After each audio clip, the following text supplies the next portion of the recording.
Как вы оцениваете и как вы отреагировали для начала на увольнение Беляла Белялова из Крымско-Татарского драматического театра, а после отставку с ваших коллег из театра, потому что вы со всеми хорошо знакомы?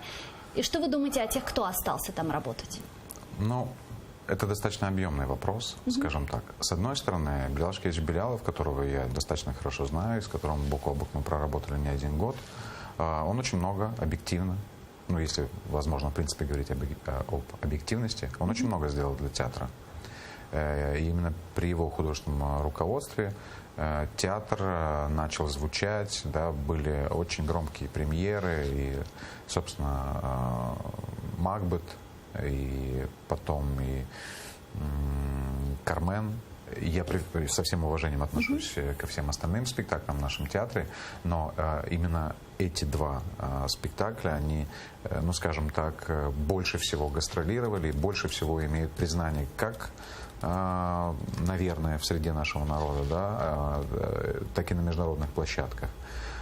С другой стороны, я достаточно хорошо знаю Ильдара Джалилова, когда он поступал и учился здесь, в Киеве, на актерском факультете.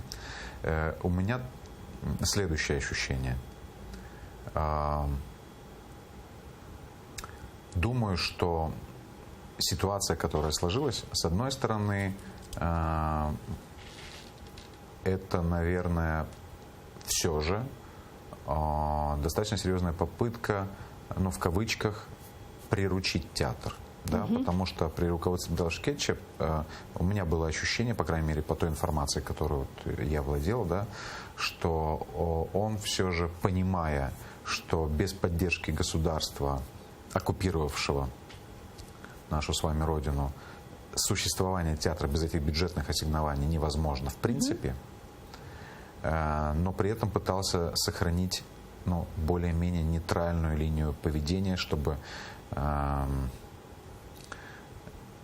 не находиться рядом, да, с оккупационной властью. Я не знаю, как это в принципе возможно, когда человек руководит государственным учреждением. Вот. Но у меня складывалось такое ощущение.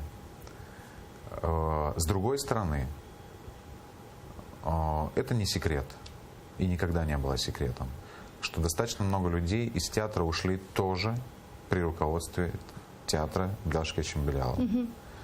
И я в том числе, и Шевкет Седометов, и еще ряд актеров.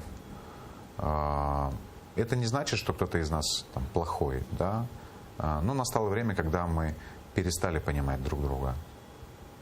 Ну, я, во всяком случае. Я перестал понимать, в куда мы движемся. Я не знаю, как будет сейчас. Я не склонен осуждать людей, которые ушли или остались. Потому что мы с вами не знаем всех глубинных, да, подробностей и процессов, происходящих в театре. Но очень сильно опасаюсь, что, в принципе, это вот, как я и сказал в начале нашего разговора, это, в принципе, путь к такому ручному управлению.